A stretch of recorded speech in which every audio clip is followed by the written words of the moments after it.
Dessert আইটেমের মধ্যে রসমালাই পছন্দ করে না এমন হয়তো কেউ নেই। খুবই সিম্পল ঘরে থাকা উপাদান দিয়ে আজকে বানালাম রসমালাই। আমি এখানে নিয়েছি হাফ কাপ গুঁড়ো দুধ, 1 চা চামচ ময়দা, সামান্য একটু বেকিং পাউডার আর নিয়েছি একটা ডিমের কুসুমের অর্ধেকটা। সব উপকরণ ভালোভাবে মেখে নিয়েছি। তারপর গোল শেপ দিয়ে মিষ্টিগুলো বানিয়ে নিয়েছি। খাঁটি গরুর দুধ হলে টেস্টটা একটু ভালো পাওয়া যায়। এখানে আমি 4 কাপ দুধ নিয়েছি।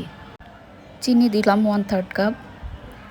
দুধটা ভালোভাবে জাল করে একটু ঘন করে নিব।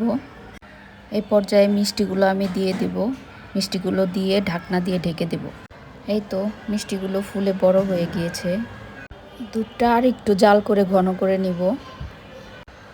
রসমালাই কমপ্লিট। এই তো এটা ঠান্ডা হয়ে এসেছে। সারা রাত ফ্রিজে রেখে সকালবেলা পরিবেশন করলাম। আমার কাছে একদম পারফেক্ট লেগেছে। আপনাদের কাছে কেমন লেগেছে জানাবেন। সবাই ভালো থাকবেন। আসসালামু আলাইকুম।